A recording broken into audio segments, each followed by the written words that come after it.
It was an insane shock. I mean, this is the best feeling ever. Kelowna's Ty Spurley I had error in my DNA. They like cut it, fixed that part. is still processing the fact that he's a modern medical miracle. It's just kind of crazy to be like the first, and just a stepping stone in history. Almost 6 months after being declared cured of a rare genetic autoimmune disorder called Chronic granulomatous disease. It basically affects my white blood cells. preventing his body from fighting off bacterial and fungal infections. If I get an infection, it's just ultra serious. Could take my life. It's a tough disease to live with. It's people with this disease don't live long, healthy lives. But all that has changed for the 19-year-old Kelowna man. How does it feel to be out? Feels good. And after his doctor at BC Children's Hospital This is a miracle, really. jumped at the chance to register Ty for a clinical trial using a new DNA gene editing treatment. This is exactly what I would call the ultimate precision medicine, what Ty got. Ty's doctor likens his DNA deficiency to a spelling mistake, adding that This prime editing technique is a little bit like a word processor where they can go in and correct that spelling mistake in Ty's very own cells and then return those cells to Ty's body. This is really the ultimate treatment for this type of condition. meaning Ty and his family This condition took us all on a roller coaster. won't have to spend the rest of their lives watching over their shoulder for this potentially fatal disease. To watch your child to suffer and not being able to do anything about it, it's not easy. And so their message on the eve of International Rare Disease Day is To all the families and all the parents and all the siblings out there that living with this, just be hopeful because miracles do happen. The hard part's over. and Ty is living proof. Travis Lowe, Global News, Kelowna. Many of us know and understand this is the age of acceleration. But how fast will technology advances really be revealed? Today, I will show you the medical cures for disease has already started. Medical breakthroughs are going to become the mainstream throughout the next decade. That I can promise. The question is, will you draw the red line knowing they are altering your DNA? Along with medical, are strange aerial phenomenon being spotted sailing across the sky? Are these sightings really alien aircraft, or are people too busy to find out what the possibilities are? I believe much of this can be explained away as we build a practical foundation here on Redline Live.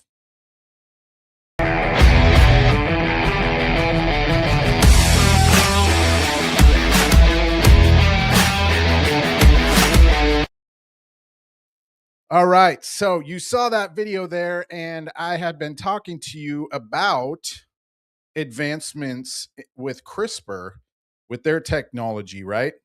And so I wanted to come on here and first thing show you where they have actually gone. And let's read through this article, shall we? Let me put this up on the screen for you. All right. Boom, here we go.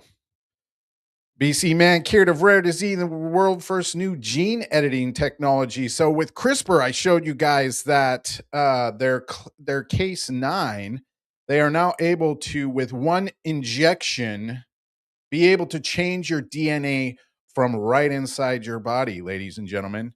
Ty Spurl says he felt insane shock after learning he'd been cured of a rare genetic disease through a clinical trial using a gene editing treatment. The BC man says he started that day last year feeling hopeless, but the news he was cured filled him with the indescribable happiness. Spurl is the first person known to have received and been cured by treatment known as prime editing. Now, this is different than the case 9, like they were saying in the video, but it is still gene editing. In a breakthrough by US-based Prime Medicine reported in the peer-reviewed New England Journal of Medicine last December, the 19-year-old who lives in Kelowna, BC, British Columbia, had been diagnosed with chronic I can't even say that. He said it better in the video. Around the age of 5, compromising his immune system. Dr. Stuart Turvey, a pediatric immunologist who treated Sperl for more than a decade during his stays at British Columbia Children's Hospital in Vancouver, says the disease leaves patients susceptible to infections that can turn serious, even fatal. People with this disease don't live long and healthy lives, Turvey says, but the sequencing of the human genome has allowed researchers to identify spelling mistakes in people's DNA, he says.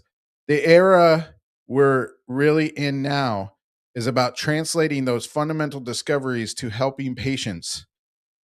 In a statement issued by the hospital, Turvey says he jumped at the opportunity to register Sperl for the clinical trial, which was offered at a limited number of sites. The only one in Canada was Montreal's Saint Justine University Hospital, he says. Prior to the gene editing treatment, which Turvey calls a miracle, he says Sperl was taking antibiotics and antifungal medications daily to help protect him. But that's not perfect, he says. So every day there was a possibility sort of hanging over Sperl and his family that some serious infection might sneak in.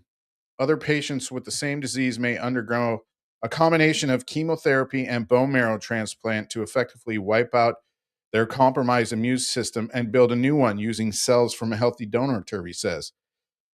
But not everyone has an optimal donor to give those healthy cells, and Sperl was in a position where there was no good donor, he says. Chronic granulomatous disease, he says, is rare.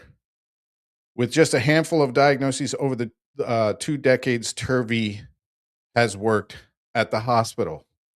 The gene editing treatment involved extracting Sperl's own cells, fixing the spelling mistake, and inserting the cells back into his body. See, this gene editing sample we have here, that they took it out, they fixed it, and they put it back in. But with CRISPR's new technology, they can inject you and they can change it from inside your body.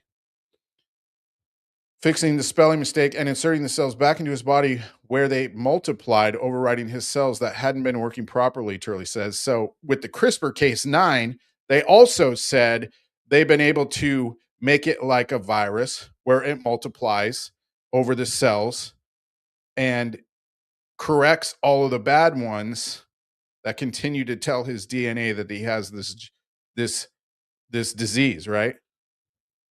So this is what's coming out on the market, ladies and gentlemen. Here is one of our first cases that we're seeing, and you want to know how advanced and how fast it's getting. Here you go. We're going to start seeing stories like this hit the mainstream over and over and over again. The question is, are you going to want to use this type of technology to heal your diseases? Or, like we talk about here in the prophetic space,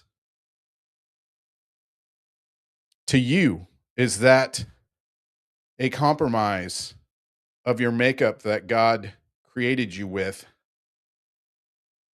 and turns you into something of a Nephilim, where we're altering the seed of God?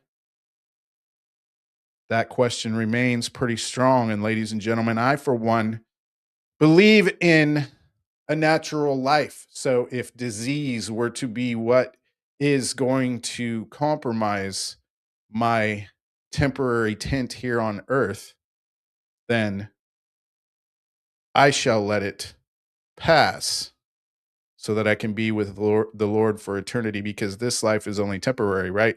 These are the solid red line foundations that we need to be drawing in this life. So what that meant was, his body wasn't going to reject those cells. Those cells weren't going to attack his body because they were his cells just fixed up. See? So they're basically fixing him. They're playing God and fixing him.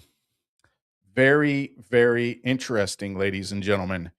This is one of the things that I believe is going to hit the mainstream.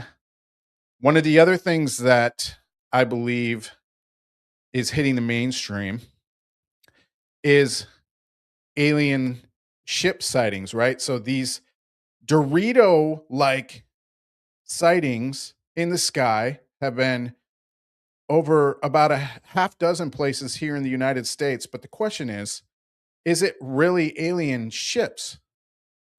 Or can these type of things be explained away by showing you the type of technology that we actually have in the military, so that we don't freak out over these things and think that they are alien, right? Let's check out what has been spotted over Texas, Missouri, and other states with this video here. Burrito-shaped aircraft was spotted flying at night over Area 51. But we have the man who spotted it, Anders Ottesen of Uncanny Expeditions, also joining us, theoretical physicist Dr. Michi Mikaku, and former investigator of UAPs for the UK Ministry of Defense, Nick Pope. So, Nick, let's start with you. The military in the United Kingdom was ordering agents to get this technology way back in the 90s. What do we know? What do they know then? What do we know now? Well, this came from a declassified Ministry of Defense file, and I was actually one of the people involved in some of this documentation. And we didn't know any of this was extraterrestrial for sure, but we said, just to cover our bases, look, if it is, we could use that technology, because obviously we would want something like that. So, Anders, if the sighting is from a terrestrial aircraft, what are the possibilities? I mean, the universe is a pretty big place.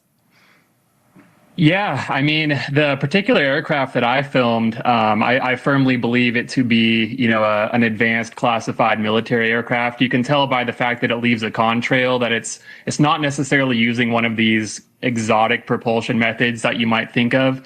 Now, that said, I do firmly believe it is, something classified, and that could potentially relate to some of these programs involving, reverse engineering and things like that we hear about. Dr. Kaku, given all the information about this new sighting around Area 51, what do you think are some of the credible explanations? Well, I'm a physicist, and we want to be able to categorize this thing as a close encounter of the first type, second type, or third type. A first type encounter is basically when you see something, you don't touch it, you simply see the thing maneuver. And when a close encounter of the second type is when you can actually touch it. You can actually see it maneuver, touch it, and understand where it comes from. Close encounters of the third type is when the alien comes out of the spaceship and you shake hands. Where are we? We're at close encounters of the first type right now. We're not touching the thing. We're not interacting with it. We're simply Googling it with our radars, and hopefully that we get some debris from it. But right now it's close encounters of the first type. We simply don't know where it came from or what it's doing here. Well, and we're watching it now on our screen. It looks almost like a B-52 bomber or a Dorito shape flying through the sky. So we don't know, but we can watch it. Nick, you've suggested one possibility is that this is a secret prototype for an aircraft or some kind of drone. There's lots of different technologies tested at Area 51. Do you have a prediction about where this technology is going? Well, at any given time, that there's tech out there, 10, 15, 20 years ahead of anything that's publicly declared. So yes, absolutely. This could be some next generation prototype aircraft or drone. Hopefully it's ours and not an adversary spying on things that we're developing at Area 51. But Area 51, we know from history is a place where many of the US government's most, remarkable pieces of aviation technology are tested and developed. The U-2, the SR-71 Blackbird, and more recently Stealth. So this could be something exciting, but not necessarily alien, though that would be fun. Anders, so what we're watching is the video that you shot, and you do this often when you see these things flying through the sky, but does this one have any different features? How is it different from the footage that you've captured in the past? How does it compare, or does it not? Is it just something similar to what you've already seen? Well, as you said, I spent quite a bit of time out in the desert, not only at Area 51, but also some of these other defense sites out in the desert that are are critical to aircraft development. And I'll bring all manner of different kind of camera gear when I go out. In this case, I'm shooting in the infrared spectrum, so that's why you have the black and white look to the footage. What you're seeing is white hot and black cold, so you can see the aircraft is hot, which would make sense. This is unique in terms of what I've filmed before. I haven't filmed something quite like this. Earlier that night, I had been filming a B-2 stealth bomber, and it looked pretty different to what I was seeing here. I actually, in my full YouTube video, I had them side by side, so you could kind of do a comparison.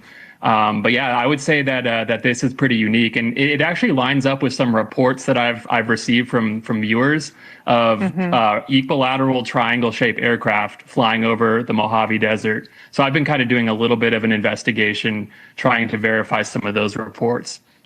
Dr. Kaku, what's your assessment of what he's saying about this being different than what he's seen before? What's the scientific explanation for it? The closest we can come to this is the X-47B. The X-47B was canceled in the year 2014, but it has all the capabilities shown here in this diagram. Now, it was replaced. It was replaced by the MQ-25 Stingray. And so we do have an operational jet very similar to this. It is unmanned, it is automatic, and it obeys the same laws of physics as what we see here. So in other words, either it is a visitor from another planet, or it's simply a prototype, the MQ-25 Stingray. Nick, real quickly, do you think it's a visitor from another planet or some kind of military vehicle? Probably military. I think the DOD might know. Hopefully someone in Congress will ask them, but they'll probably just get a no comment. Yeah, no comment is what they say lots of the time. Anders Ottoson, Nick Pope, and So I want to take away three things from this as we get into this. Notice how even that news station had a level head about the fact that it could be military or drone, right? And also they said that it could be something that we've had from 10, 15 years ago. Well, how about something that we just developed? And then the third thing is, in this prophetic space, we hear a lot of pastors talking about with the alien tech that it's going to be reverse engineering. Well, ladies and gentlemen, what if I told you that they took a piece of weaponry from another nation and reverse engineered it to make our own? Let me introduce you to the Lucas drone. The Lucas drone is a drone that we created from gathering material from another drone from Iran. U.S. confirms first combat use of Lucas one-way attack drone in Iran strikes. Let's read about this. U.S. Central Command officials have confirmed that airstrikes launched on Iran on Saturday involved the first combat use of the U.S. military's new autonomous kamikaze drone. Now, ladies and gentlemen, wait till you see this thing. Well, you saw the picture right there, but it looks like a Dorito. Could it be that we were test flying this thing over Area 51? I think that's a huge possibility. There are some other ones that I'll show you here as we close today as a possibility also. But I think this one here is it. The low-cost, unmanned combat attack system, or Lucas drone, was launched as part of Operation Epic Fury, which targeted Islamic Revolutionary Guard Corps command and control facilities, Iranian air defense capabilities, missile and drone launch sites, and military airfields, CENTCOM officials announced. Now listen to this. The president ordered bold action, and our brave soldiers, sailors, airmen, Marines, Guardians, and Coast Guardsmen are answering the call, Admiral Brad Cooper, commander of CENTCOM, said in the release. The Lucas platform is a one-way attack drone reverse engineered after the Iranian Shahed 136. Built by the Arizona-based Spectre Works, the drone, which can be launched via catapults, rocket-assisted takeoff, and mobile ground systems, is a spin-off of the company's FLM-136 target model, one designed for counter-drone training while simulating the Iran Shahed variant. Now, ladies and gentlemen, This is why I say we have to stay practical when we're looking at these things and going forth, especially as Christians, to understand what we're looking at in our human space, right?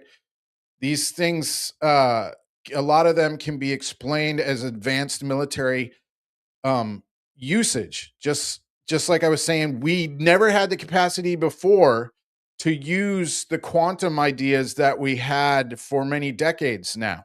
But now we can, because we have the computational power, and we can actually we're taking weaponry from other countries and reverse engineering them and using them for ourselves. So when we start seeing the reverse engineering talk about what could it be, there are plenty of sites to go look at to find out whether or not these are weaponry we've actually taken from other countries, or it's something that we have tried to build before and we're reverse engineering it now according to the type of weaponry and advanced intelligence and new materials like we're creating with the quantum space too, right?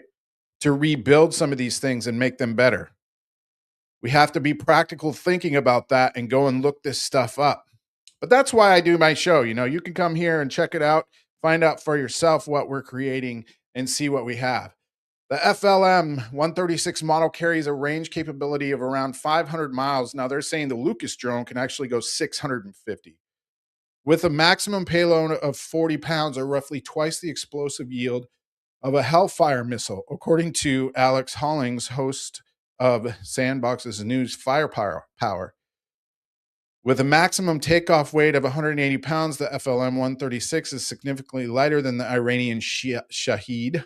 The platforms are also immensely more cost-effective and scalable compared to the more advanced munitions in the U.S. aerial, carrying a price tag of around $35,000 per unit. Now, there are videos out there of when we were doing the strikes on Iran. People were, filming from their cell phones, and you can actually hear these things coming in because they're not quiet; they're loud. But you can see the contrails from the engine in the back because it's like a little jet engine or propel engine, from the back.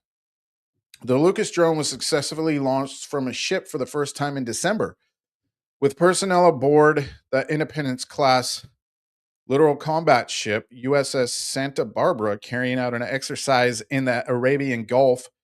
The Defense Department previously announced those troops make up the newly formed Task Force Scorpion Strike Squadron, a first of its kind one-way attack drone squadron led by U.S. Special Operations Command Central personnel. This new task force sets the conditions for using innovation as a deterrent, Cooper said in a December release. Equipping our skilled warfighters faster with cutting-edge drone capabilities showcases U.S. military innovation and strength, which deters bad actors. Now, if you have a family member in the military, like my fiance does, and her daughter is worried about her husband going in with boots on the ground, I think this is one reason why we will see less and less confrontations modern day, because we have a whole new type of kinetic warfare with these drones and stuff, right? So we, as a last resort, will be sending in boots on the ground. I heard talk today that Trump said he was going to do boots on the ground at some point, maybe after all of the strikes they want to do clears the way for the people to actually take over their government there in Iran, but that remains to be seen. But you see, at the start of this, they are offshore with their battle carriers and stuff like that, battleships. And this is where they're launching these drones from to go in and do the attacks for them. That's why we have unmanned craft to do operations like this for us. The establishment of the task force in December followed a directive months earlier by Defense Secretary Pete Hegseth unleashing U.S. military drone dominance to accelerate acquisition and field of affordable autonomous systems throughout the military services. Now, one thing that's cool about this drone is a little Dorito-shaped thing, but it's got an AI, it's got AI chip in it, right? It's autonomous. They can put into it where they want their target to go and take it out. And it does it all by itself. We don't even have to, like with our common drones where we have somebody sitting behind a computer screen with a joystick and control where it goes. This thing does it on its own. We just set the target. To simulate the modern battlefield, senior officers must overcome the bureaucracy's instinctive risk aversion on everything from budgeting to weaponizing and training, Hegseth wrote in the July memo. Next year, I expect to see this capability integrated into all relevant combat training, including force-on-force drone wars. There we go. Just like I was saying.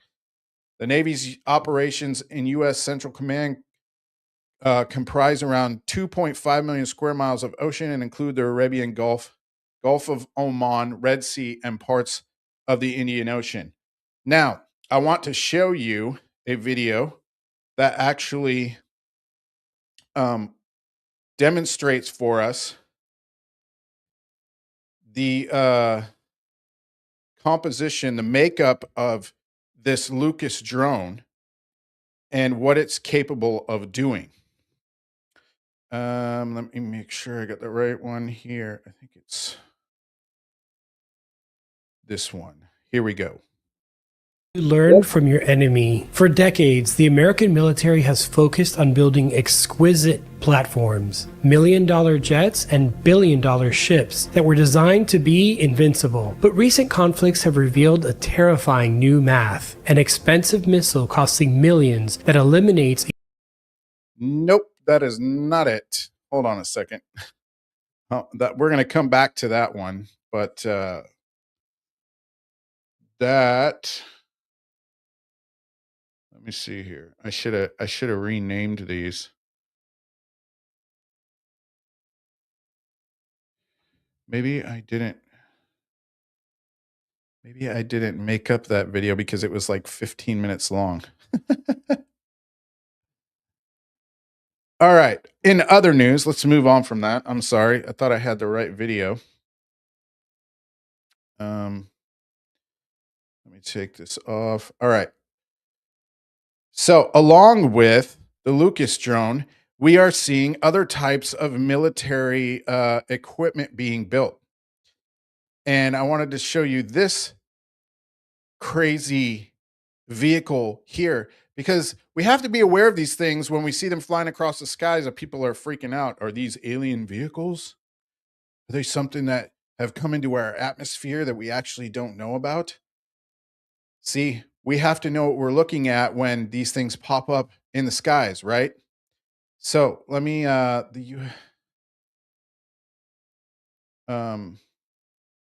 this one here. All right, check this out. The U.S. military is developing a new experimental aircraft that looks a lot like cruise missiles, one that is also capable of launching its own missiles. So once it's released from an airplane or whatever attack vehicle that we have in the air, right? It can launch this and then it can launch its own.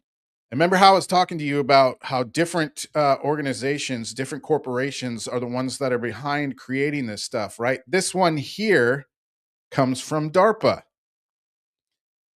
All right, let's read. The new X plane, X for experimental, has officially received a U.S. Air Force designation and is now known as the X-68A. It is an uncrewed aerial vehicle, UAV, that closely resembles a cruise missile. Uncrewed self-propelled vehicles that fly long distances within Earth's atmosphere, typically with jet engines, but unlike cruise missiles, which typically possess an explosive munitions warhead. The X-68A is designed to launch from another aircraft and then launch air-to-air weapons of its own. The aircraft is being developed by the Long Shot program, a project helmed by the U.S. military's Defense Advanced Research Projects Agency, DARPA, that aims to give air forces a new capability that can increase the reach of fighter jets while keeping pilots out of harm's way. Colonel John Casey, the DARPA program manager for Longshot, told Space.com that the program has been working to reduce the risks associated with deploying an aircraft from another aircraft. And according to Casey, the program is nearing its first flight. So we're going to start seeing this thing fly across the sky. We have been diligently maturing the system design and advancing towards flight test, Casey said. Before the X-68A can fly for the first time, the vehicle must undergo extensive testing. DARPA published a February 17th statement that details the recent tests they've been working on for the experiment aircraft. A few of these include testing the X-68A inside a full-scale wind tunnel, as well as trials to see how the vehicle performs with parachute recovery and weapons release systems. So these things, in and of themselves, with their test flights, they're going to have their own crash sites, right? Because if they can't land, they have parachute recovery systems. Interesting. So these are the kind of things we need to pay attention to, ladies and gentlemen. We can see these things coming out. They're giving us the ready availability and information to know what we're looking at. We just have to be diligent enough to go find it, right? Casey said these tests demonstrate significant progress for the X-plane's capability. Since we began the program, we have made significant progress in the detailed design of a complex flight vehicle in its actuation mechanisms to go from a captive store to a flying vehicle, Casey said. Essentially, the research team must ensure that the X-68A can leave its mothership safely. Calling it a mothership. To talk about wordplay, we want to make people believe that this stuff is alien. There you go, mothership. So there's no risk to the pilots who's flying the jet that carries it. They also need to make sure that the X-68A can eject its own weapons while flying at high speeds. Look at this thing. That's a flight test of the U.S. Air Force's AGM-125 ACM cruise missile. DARPA's X-68A resembles previous cruise missile designs.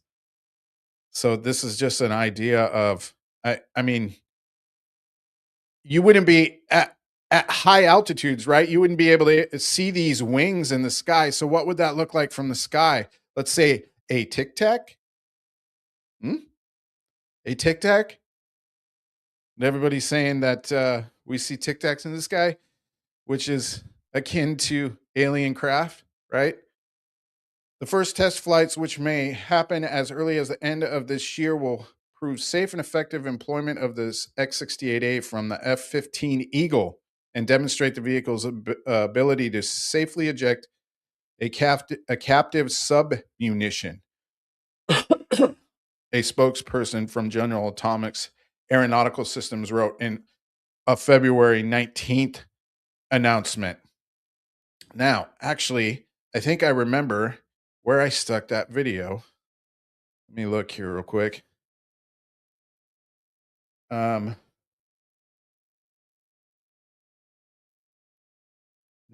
I just renamed the news. Okay. So, another thing along with that news is more advancement in our military, which I know many people are afraid that we're going to get into some sort of war, right? And that, you hear America has the greatest military on the planet, and then you hear other people saying that, no, we don't. We still have problems. We're short on munition. Trump just came out and said, no, we actually still have, and so did Pete Hegseth. We still have a lot of high-end and mid-range weaponry that we can take care of the things that we're doing right now for sure. But one of the things that caught my eye when I was researching this stuff is, do we have the capability to take down another nation's hypersonic missiles, right? Because we see that Russia has them. Russia has the fastest one. And I don't know how many other nations have a hypersonic missile. But I thought this was really interesting because Trump is talking about creating the Golden Dome, right? so that we can take out these missile systems if the United States were to be attacked itself. So that's one thing. But then having another, our own hypersonic missile, so that we can take out their hypersonic missiles with ours. So check out what Ursa Major has created with the Havoc missile, ladies and gentlemen. Here is the Havoc. AFA Warfare Symposium startup Ursa Major this week is unveiling a new hypersonic missile system dubbed Havoc that the company plans to mostly manufacture in-house. The firm's newly minted CEO, Chris Spagnoletti, said in an exclusive interview with Breaking Defense, the United States has a lot of different flavors of really sophisticated hypersonic weapons. Now, if you remember when Trump was talking about our extraction of Maduro in Venezuela, he said that was some really cool weaponry we have, and we have a lot more weaponry that we have never revealed, that we don't know about, we the people, right? But here you go. They just said it right there too. Really sophisticated hypersonic weapons. So I wonder what else they have other than this Havoc missile. With a separate set of smaller munitions on the lower end, Spagnoletti said, we believe that Havoc can be a complement on both ends of that spectrum, in between the high boutique and every acquisition or exquisite munition. Exquisite. Very exquisite. Oh my gosh. I need to put on glasses or something. And the very low cost, high volume. Havoc is based largely around the company's 4,000-pound thrust Draper engine, currently in development with funding from the Air Force. As a liquid rocket engine, the Draper can be throttled, unlike solid rocket motors that use a premixed propellant and oxidizer that cannot be controlled once ignited, and is designed to be more safely stored than other liquid rocket engines, providing the tactical storage capabilities typical for the SRM. So this thing's really cool. They can slow it down and speed it up midair, right? They can control how fast it's going. That's pretty dang cool. As a modular missile system, Spagnoletti said Havoc could be launched from a wide variety of platforms as a one-stage missile from a fighter, or with additional stages for applications like vertical takeoff. So, ladies and gentlemen, this thing can be launched from the ground or from our aircraft carriers. That's really cool. Or with additional stages for applications like vertical takeoff. Describing it as medium range without providing further details, Spagnoletti added the company is aiming for an all-up round to cost under $3 million a piece, a target price tag outlined by former Pentagon acquisition chief Bill LaPlante, in light of the expensive costs of the new hypersonic weapons. So it's really exciting because of the flexibility of the different mission sets that we can serve all of the services, including space-based applications, he said.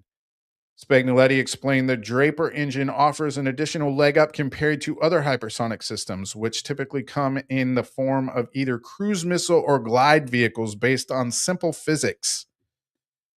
Hypersonic cruise missiles like the Air Force's HACM system, for example, rely on air-breathing engines such as scramjets, meaning they need to operate lower in the atmosphere. That denser atmosphere in turn creates high amounts of heat, requiring advanced and more expensive thermal protection properties. Havoc doesn't have to face that issue, Spagnoletti said, because it can operate in the upper bounds of the atmosphere and not be subjected to as much heat as a result, saving costs for thermal protection. And when it comes to boost glide comparisons, where a glide vehicle like the Air Force's ARRW system has to be carried by a large aircraft like a bomber, Havoc's relatively compact size means it can be launched from a wider range of platforms, according to Spagnoletti. Hypersonic weapons defined as those that can fly at speeds in excess of Mach 5 are also typically characterized by the ability to maneuver in later stages of flight, making them harder to intercept. Yes. Havoc, Spagnoletti explained, can offer a form of maneuverability through its ability to throttle, meaning it can speed up or slow down to throw off attempts to knock it down. That's pretty freaking crazy right there. I love it. The differentiator, we believe, is the fact that Havoc is an adaptable boost system, he said. So not only can we go fast, but we can deep throttle and leverage the fact that we are not required to stay on the whole time. We are not required to stay at the same altitude. So what that does is opens the aperture for survivability, confusing the enemy. Havoc can serve as a variety of roles, Spagnoletti reasoned, from strike missions to target practice for defending against their other hypersonic systems. Ursa Major has also marketed the Draper engine as a potential propulsion system for space-based interceptors in line with the Trump administration's Golden Dome project, like I said. But Spagnoletti clarified that Havoc specifically is not being marketed for that purpose, although we have it if we need it, right? Ursa Major has hoped to fly the Draper engine by the end of 2025, but we were already there, right? A government shutdown, a pre-launch technical issue, and inclement weather have delayed its flight. Oh, we have it. We definitely have it. All right, so now I want to pop up this video and show you, ladies and gentlemen, the Havoc missile system. Costing thousands of dollars is a net loss for the defender. Sun Tzu famously wrote in The Art of War that the soldier works out his victory in relation to the foe whom he is facing. He taught that just as water shapes its course according to the nature of the ground or its container, a military must shape its tactics to its enemy. For the US military, that means a humbling realization. To win the next war, we have to be willing to adopt the very breakthroughs used by those we're trying to stop. That breakthrough is the Iranian-designed Shahed 136, a slow, loud, and incredibly cheap kamikaze drone. It doesn't. Okay, this is the Lucas drone video, but you're going to really like this. Let's watch. Need to be stealthy. It just uses GPS to fly hundreds of miles and then dive onto its target. In the Ukraine and the Middle East, these drones have been used in massive swarms to overwhelm sophisticated defenses, proving that if you have enough dumb weapons, you can eventually exhaust even the smartest shield. To counter this drone threat, the Pentagon is finally fighting back with its own version of a flying lawnmower. The US is now fielding Lucas, its first Shahed-style one-way attack drone. It's designed to be cheap, scalable, and deployable from trucks, trailers, and even warships. But what is Lucas? Well, it stands for Low Cost Uncrewed Combat Attack System. But don't think of it as a traditional drone that flies out and comes back home. This is a loitering munition, essentially a one-way ticket for a high explosive warhead. Publicly, the military defines Lucas by 3 pillars. First, extensive range, allowing it to reach deep into enemy territory. Second, autonomous operation. Unlike the Predator drone, it doesn't need a pilot with a joystick. It navigates and targets independently using its own onboard software. And third, launch flexibility. It's platform agnostic, meaning whether it's a catapult on a beach, a rail in the back of a truck, or a shipping container on a Navy deck, Lucas can get airborne from almost anywhere. So why the sudden shift towards cheap and disposable?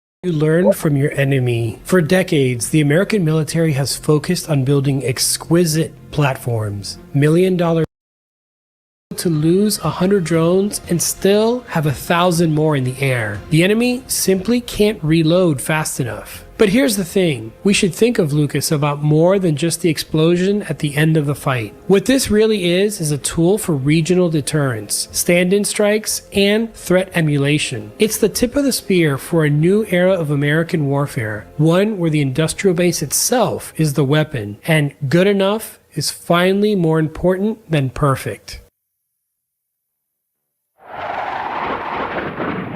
pilotphotog.com.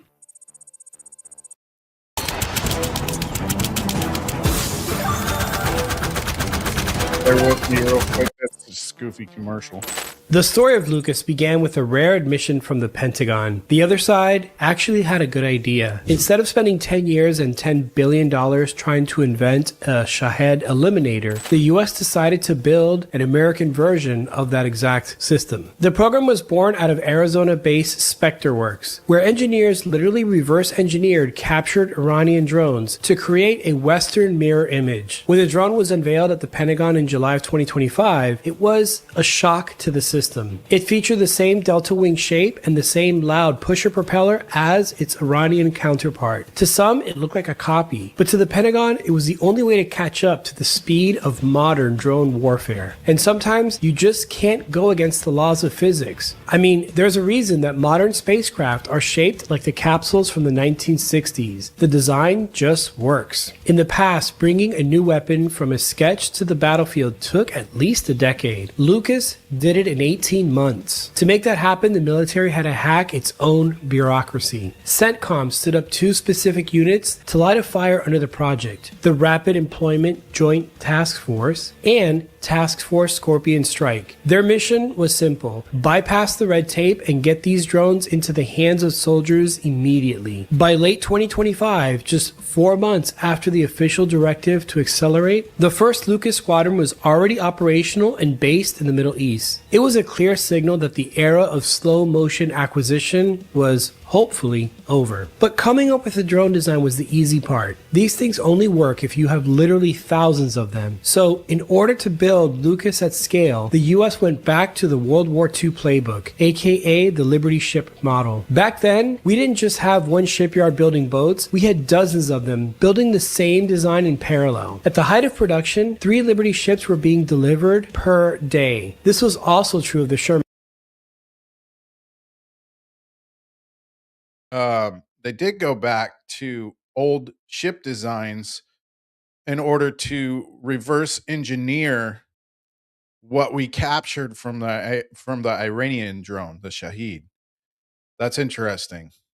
Tank. It was intentionally designed so that car manufacturers like General Motors and even a train manufacturer in Lima Locomotive Works could produce these tanks at scale. It wasn't the best tank of the war, but we could build thousands of them. And for this exact reason, today the Pentagon isn't relying on a single exquisite manufacturer for Lucas. Instead, they've tapped a network of up to 20 different vendors to produce airframes, engines, and warheads simultaneously. Wow. This multi-vendor approach means that if one factory is hit or if one supply chain fails, 19 others are still pumping out drones. That's not just a weapon now, it's more of an industrial swarm. So what does $35,000 get you in a modern war? The Lucas drone is a 3-meter long flying wing that can travel well over 1,000 kilometers, and in Freedom units that's about a 10-foot wingspan going about 620 miles. It carries a 50-pound warhead and can be launched from almost anything, a catapult, a rocket rail, or even the back of a moving flatbed truck. But the real secret isn't in the hardware, it's in the brain. Unlike basic GPS that's used by adversaries, the Lucas drone is designed to be more fully autonomous. You may have heard about that AI thing that everyone's talking about these days. Well, using its onboard processor and algorithms, the Lucas drone can navigate through electronic jamming, hunt for targets on its own, and even talk to other drones in a mesh network. So I think that's one of its coolest features. So it can go through any type of electronic jamming as it's coming into its target. Because, you know, our old military platforms are about jamming so that the missile systems and stuff won't hit their targets. So that's really interesting. This thing can bypass that with the AI technology that's inside of it. Pretty cool. To coordinate a swarm. It's good enough to be cheap, but smart enough to be lethal.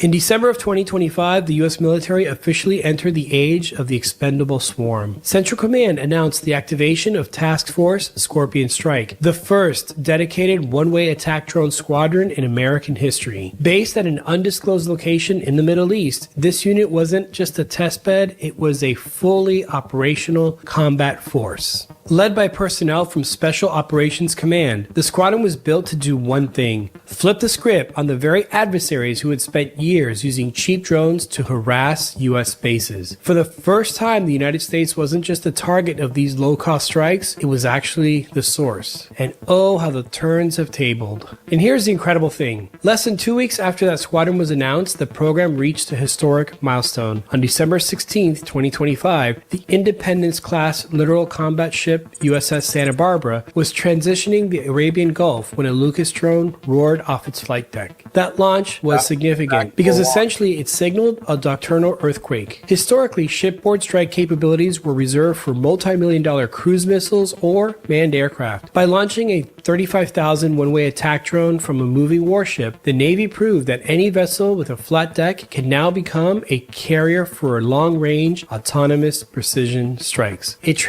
Wow. So now we're learning the capabilities of the U.S. military now as we traverse these different conflicts, right? In order to help the globe come back to reasoning and stability. That's pretty freaking cool in and of itself. Transformed a relatively small combat ship into a mobile launch pad for mass drone operations. Now, if you take this a step further, this means that eventually even unarmed cargo ships can defend themselves in hostile waters. For example, the Red Sea, which has been under constant harassment by Houthi forces for several years now. The official military framing for Lucas is deterrence through innovation. Admiral Brad Cooper, the CENTCOM commander, put it bluntly: by equipping warfighters with these capabilities faster, the U.S. is showing bad actors that the cost of aggression has just gone up. In practice, this means that Lucas acts as a high-stakes chess piece. It allows the U.S. to project power and strike targets without risking a single pilot or $1 billion airframe or even a multi-million-dollar missile. If an adversary sees a squadron of Lucas drones on a tarmac or a ship's deck, they aren't just looking at weapons, they're looking at a force that can be sacrificed in waves to achieve a goal, and all you gotta do is push a button. All right. So you see there what the Lucas drone is capable of doing. So I want to move on from that and go into what other things that we have other than the Lucas drone and the new Havoc missile, a hypersonic missile that we have, right? So, ladies and gentlemen, I think as we go into the revealing of disclosure, right, we're going to see strange things. Now, one of the things that has to come to your attention is the fact that Elon Musk has moved SpaceX from California to Texas. Now he's got, I believe, 3 different bases all over the United States that are creating spaceships. But let's check this out. This is another vehicle that we have that is supersonic. And when you see different shapes in the sky, doesn't necessarily mean it's a drone, doesn't necessarily mean it's a missile, but we also have our own aircraft that we've created here in the United States. Let's see. Let me share this to you. And we got this: New York to Los Angeles in 3 hours. Okay, what's going on here? I'm having glitches. I don't know what was happening. Okay, here we go. New York to Los Angeles in 3 hours. Executive order could make it possible by 2027. reopening the door for commercial supersonic flight. Now, this is interesting, ladies and gentlemen. I don't know if you knew there was a ban on supersonic flight from years ago, but now it's been lifted. A new executive order repeals a 52-year-old ban on commercial supersonic flights, like new technology can make supersonic flight quieter than ever before. Look at this craft right here. What in the world? That's subatmospheric right there, ladies and gentlemen. This craft is made by Lockheed Martin. See, look at that. One of these organizations that's creating this type of stuff. Supersonic commercial travel could soon be coming to the U.S. following a new executive order lifting a 52-year ban on overland commercial supersonic flights. We're talking going from California to New York in 3 hours. While supersonic flights could cross the Atlantic, the U.S. Federal Aviation Administration banned overland commercial supersonic flights in 1973. That was 4 years before I was born. In response to public pressure over noise concerns, the new executive order issued on June 6th. See, this last year, did we even know about this? Lifts that ban and lays out a timeline for the introduction of noise-based certification rules for supersonic flights. This move could cut travel time between New York and Los Angeles almost in half, from 6 to 3.5 hours. So we got these supersonic trains that they're trying to create, like over in China, right? And California had a project there for a speed train, but they wasted all of that money, so they hadn't been able to produce that. But we have these jets that can actually do it, and now the ban is lifted. Interesting. Before the ban, the U.S., France, and the United Kingdom and the Soviet Union all pursued commercial applications for supersonic aviation technology, but each country's supersonic aircraft created deafening, window-shattering sounds at ground level. The Soviet Union's Tu-144 design, meanwhile, depended heavily on loud afterburners for the aircraft to reach Mach 1 or faster than the speed of sound. Today's companies like Boom Supersonic create boomless cruise, where an aircraft can fly above 30,000 feet, reach Mach 1, and produce no ground-level sounds, a phenomenon known as Mach cutoff. Boom's aircraft achieved this milestone in January 2025, when it completed a test flight that successfully propelled sonic booms upward, causing them to dissipate before reaching the ground. Boom faces competition from the Lockheed Martin and its research partner NASA in form of their X-59 supersonic demonstrator jet. The X-59's design places the airplane's engines on top of the fuselage, helping to limit the shock waves and the resulting noise that reach ground level. The regulatory timeline for this technology can be considered aggressive. The new directives see they're mass producing this stuff really fast. The new directive calls for a repeal of prohibitions on supersonic flight by December 3rd, establish noise certification standards by December 6th, 2026. So this next year, we're going to see a lot of this crazy stuff coming out, right? And implementation of final rules by June 6th, 2027. By comparison, rulemaking for the usage of commercial drones went from government mandate to final implementation in 4 years. All right. I think that's that. So I have this video, ladies and gentlemen, of NASA. I believe this is NASA's airplane that is supersonic. So we're getting ready to see supersonic flight again implemented here in the United States because they're lifting this ban. Check it out. Steering on and clear proceed. Card 1, step 2, clear to taxi.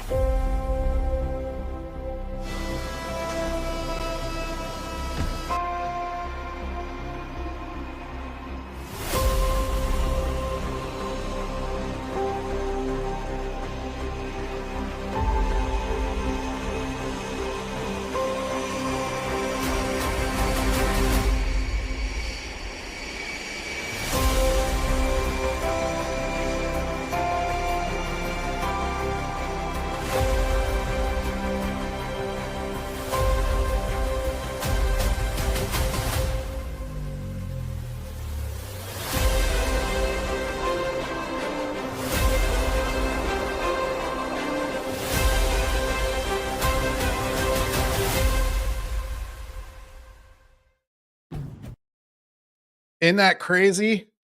So we're seeing all kinds of new aircraft. Not only that, ladies and gentlemen, but other than our own aircraft, Elon is up to some other things. So we have SpaceX itself, but did you know that Elon also owns Virgin Airlines? One of the things that he's up to with Virgin Airlines is the fact that we are building new type of spacecraft, ladies and gentlemen. Now, I think this is where it gets interesting because we are going to start seeing these vehicles in the sky. They're not just going to be airplanes, but they're going to be spacecraft. We're literally going to be, within the next decade, I believe, living in a Trekkie. Yes, I said it, a Star Trek type world. So check this out. This is Virgin Galactic's new Delta class space plane, ladies and gentlemen. Let's see. Let's go to the top here because I already had read through this. Virgin Galactic's new Delta class space plane could fly as soon as fall of 2026. Look at that thing. That looks like something off of Star Trek. I'm telling you, the advancements in materials because of quantum computing is going to get crazy. This is our first prototype.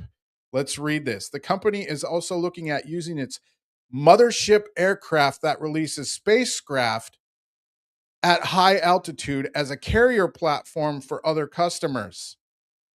Virgin Galactic is deep into development of its new Delta class suborbital space planes, with both research and private astronaut flights expected to commence in fall of 2026. Now, you saw that Lockheed Martin had their supersonic plane, which was also suborbital, because they got to be so high that you can't hear the effects of breaking the sound barrier on the ground. Virgin Galactic is also collaborating on a feasible study with Lawrence Livermore National Laboratory. Now, this isn't one of the laboratories that I showed you from my last show, so you could see that what our U.S. government is up to as far as the Genesis mission goes. But here's another laboratory where they're building this stuff to look at using its mother aircraft to launch other spacecraft at high altitude as a carrier platform.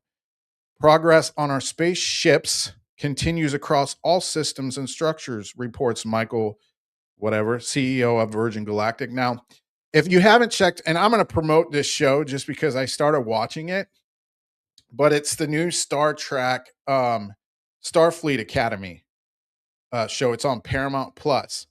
And one of the things that I think is interesting about this show is the fact that we have spaceports here in the United States, and the one they specifically show is in San Francisco, ladies and gentlemen. I believe in predictive programming, right? They're showing us this stuff as we come into it. It's a desensitizing thing, right? He underscores a strong financial balance sheet to execute our business model as we bring our spaceships into commercial service. Cole Glazer says commercial service remains planned for 2026, with both research and private astronaut flights expected in the fall next year. Ladies and gentlemen, Elon Musk is still stuck on this bit that he wants us to get us to Mars, right? They're going to do whatever they can and create these new aerial craft to get us there. One step at a time. Sooner or later, we're going to see these full Star Trek type ships. And if you notice the picture of this, how these wings go way back, right? You think about the ships on Star Trek. I can't even remember the name of the one that the main one that they fly on, that Kirk, Captain Kirk is famous in flying, but they have those long side wings like that, right? This thing goes way back. All right. Is that the end of the article there? The construction of Virgin Galactic's new Delta-class spaceplane was reviewed during the company's second quarter of 2025 business conference call on August 6th. The company highlighted ongoing work on Delta-class systems and structures such as wing assembly to be completed during the fourth quarter of this year, as well as the craft's novel feather assembly. The feathering system is utilized when the suborbital vehicle heads back to Earth, making it more stable during the re-entry process. Construction of the Delta-class spaceship fuselage is expected to be completed late this year or early 2026. Also noted in the business's update was progress in a feasible study to potentially develop a second spaceport in Italy. So Virgin Galactic is going to go over to Italy. But look at this. Isn't that crazy? We're going to start seeing more and more of this, ladies and gentlemen. So as we go, we can't be freaking out about this alien craft, right? We know these type of things are being built right here in the United States of America. Final assembly of the vehicles will take place at Virgin Galactic's Delta facility near Phoenix, Arizona. There's one of his places. The Delta-class spaceships are being built to be capable of flying 8 space missions per month with 12 times the monthly payload or customer capacity of their original spaceship, VSS Unity. Look at that. LVX launch vehicle program. So this must be the mothership where they take it up and they launch it midair. Almost like this missile here, right? The firm explains that their next generation vehicles will bring humans to space at an unprecedented frequency with an industry-leading cost structure. All right, so you get the gist of that. So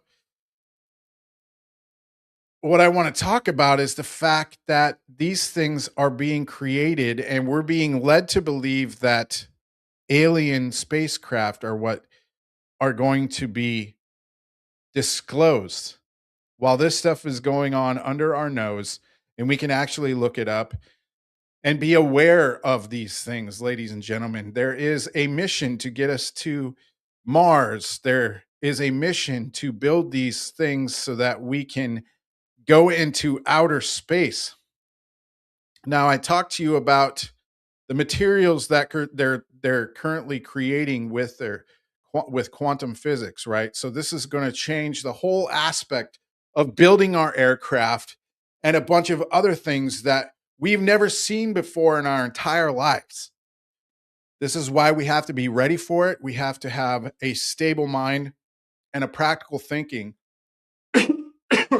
about the fact that they're capable of doing this now, right? Now, I want to make some crazy statements along with these spacecraft. I think one of the things we're going to see, and this new Star Trek show talks a little bit about it too. And the fact that I've talked to you about the fact that the Argonne Laboratory has created its own type of integration study into quantum tech, right? Quantum theory, with creating this new X-ray machine that has 500 times brighter of light than our own X-ray machines here that we have in our medical fields, right? So one of the things that I believe is going to come out, and if you watch the show, you'll see them and you'll hear them talk about photonic hieroglyphic organisms. Now, I know that sounds crazy, but when they're talking about disclosure and we're going to get to see supposedly alien type beings, right, that we've never seen before, how are they going to bring that about? I think, ladies and gentlemen, this is one of the ways. This is a false light. Satan shows himself as an angel of light. As we go into the future, photons are going to be one of the major things that we hear about. some of the videos that I seen today were the fact that there's technology over, I don't know if it was US, I think it was Qatari tech, but they took out missiles that were coming in from Iran to hit Qatar with lasers. Ladies and gentlemen, this is the photon integration, because lasers are the future. This is how we're going to take out robot machinery, have tech that we can look into our bodies. It's all photons and neutrons and electrons. You know, the massive study of quantum computing, that's where it's going. So we're going to see these things in these photon hieroglyphics will produce organisms that we can touch. And they're literally right there communicating with us, and we're able to touch and feel them. I know that sounds crazy. There's nothing like that we've ever seen before, but I believe that is what is on the forefront with all of this new technology come out. I may be years ahead of that by saying it, but ladies and gentlemen, I think that's what's coming. So that's just a crazy statement there I just made, I know. But with the advancements in our own military technology, and these are the things that we're seeing come forth right now, the gene editing I showed you at the beginning there, curing diseases. This stuff is going to come out really fast. We're going to see new versions of these military vehicles. We're going to see new versions of gene editing. And ladies and gentlemen, this is where we draw the red line. We got to know what we're seeing. We got to know what we're accepting, because I believe, like with anything that's integrated with mRNA, I think there's attachments to it that they can alter your DNA within their body. And that's the kind of stuff that we need to stay away from, especially as Christians. If you're a believer in Christ, we need to believe in how he created us, and that our life here is only temporary, and that we're going to live with him for eternity. So that we can't contend for our lives to save it, right? Because scripture says those that lose their lives will find eternity if we believe in Jesus Christ. So that was a crazy episode. I had fun with it. Please leave a comment in the chat, like and share this out. Please subscribe to my channel. You're going to see more stuff like this, because this kind of stuff fascinates me. And the fact that they're coming out and saying it, but not enough people are talking about the fact that we have this stuff. And this is the kind of thing that this show is going to bring forth. So it's time to draw the red line in your life, the red line in your mind with Jesus Christ our Lord. We have to read that Bible to know and be stable as we go into this stuff, right? Because that is our true foundation with truth in Jesus Christ. And the red line against this world system, ladies and gentlemen, thank you for joining me again today. And we will see you next time right here on Red Line Live.